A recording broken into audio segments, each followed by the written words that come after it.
I grew up riding my horses around the paddocks of Red Hill on the Mornington Peninsula. My parents were always big community people, whether it was involved in the Rotary Club, the Pony Club, fundraising, or any of those aspects. I guess the concept of building something that enabled me to be able to give back had been ingrained in me from a very young age. So I always thought I was actually going to be a vet. And then once I got to about year 10, I actually decided I wasn't really that keen anymore on the science subjects and the maths subjects, so I completely changed to all the business subjects, and I actually truly then found my passion to be an accountant. And I was also looking for something that was going to enable me to grow, to travel, and to really do good in the community. So once I decided on my accounting degree, I also went and got myself a part-time job at a local accounting firm on Main Street, Mornington, just up the road from where we are now.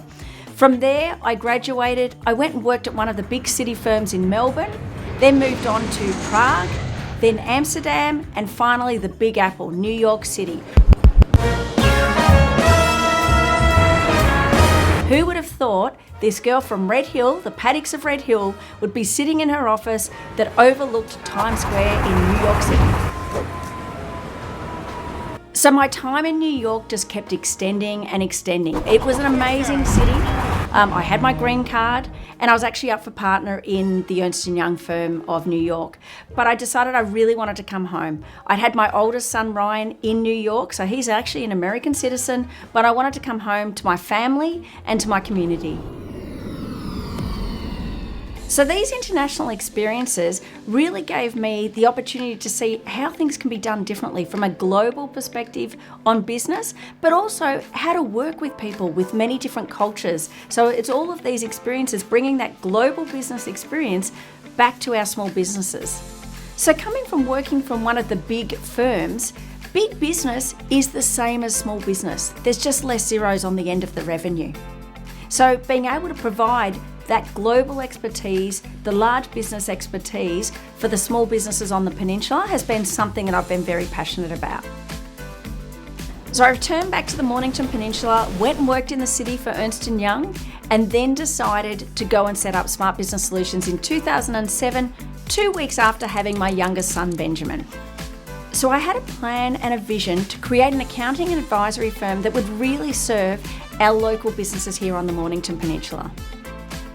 Working with and for small businesses and the communities is my absolute passion. So many business issues are complex and can't be solved by one business segment, one sector, or one industry. It takes a multitude of perspectives to offer a complex solution. So I added to my tax and accounting credentials and to my business. I went and studied financial planning and then mortgage broking, and as they say, the rest is history. Over the years, the Smart team has grown organically to really serve our small business clients and individuals so we can help them have the choice as to how they want to grow their wealth and also how they want to retire. As our business grows, so does our ability to support young and mature professionals to have a great career without having to travel to the city. We're helping local businesses thrive and therefore our local economy. And we're supporting local not-for-profits through fundraising events and other activities so that we can help give back to our community and really push for some positive change.